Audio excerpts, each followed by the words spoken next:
There are two views of the Israeli military, what you hear in most of the media and the truth. I'm going to tell you the truth. I was the commander of British forces in Afghanistan. I have fought in combat zones around the world, including Northern Ireland, Bosnia, Macedonia, and Iraq. I was also present throughout the conflict in Gaza in 2014.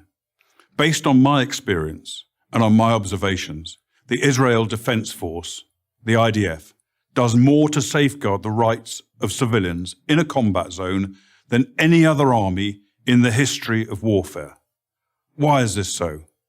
Firstly, Israel is a decent country with Western values run on democratic principles.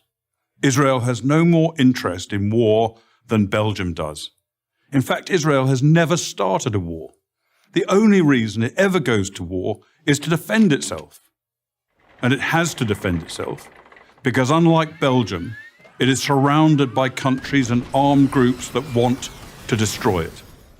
Secondly, Judaism, with its unsurpassed moral standards, remains a major influence on the citizens of Israel. I say this as a non-Jew. Thirdly, the army is composed overwhelmingly of citizen soldiers. Israel's a small country with a small professional army. To fight a war, it depends on its conscripts and its reservists.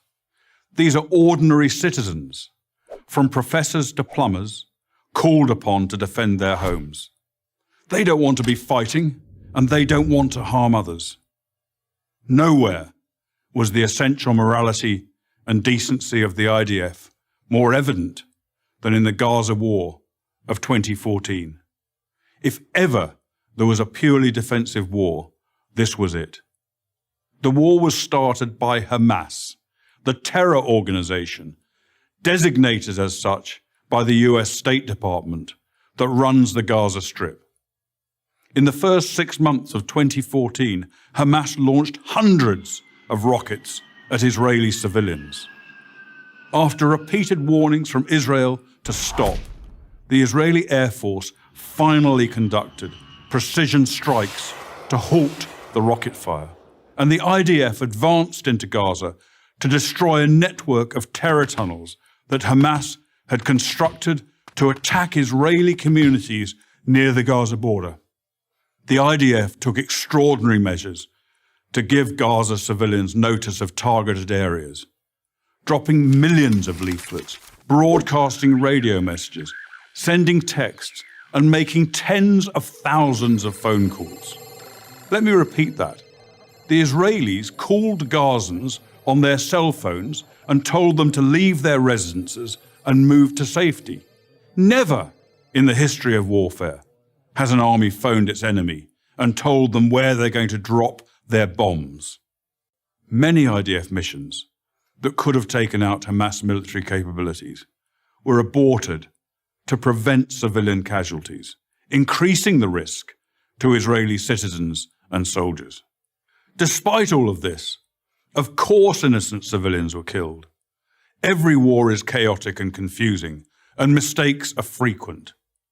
But mistakes are not war crimes.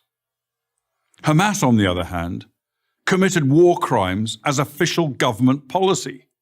Hamas deliberately positioned its military assets among the civilian population, hiding weapons in schools and hospitals, and placing rocket launchers alongside apartment buildings, then forced those civilians to stay in areas they knew would be attacked. They also instructed their people to report the lie that every Gazan killed was a civilian, even if they were actually fighters.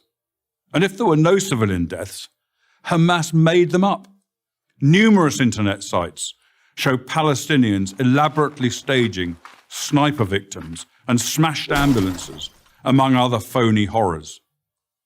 It's so common, there's even a term for it, Pallywood, as in Palestinian Hollywood. Ironically, it's the leaders of Hamas themselves who best understand the extraordinary measures the IDF will take to protect innocent civilians. They take full advantage of Israel's decency and adherence to the laws of war. No army takes such risks in order to protect civilians as the Israeli army does. I say this as a professional soldier. I say it because it's true, and people who care about truth should know it. I'm Colonel Richard Kemp for Prager University.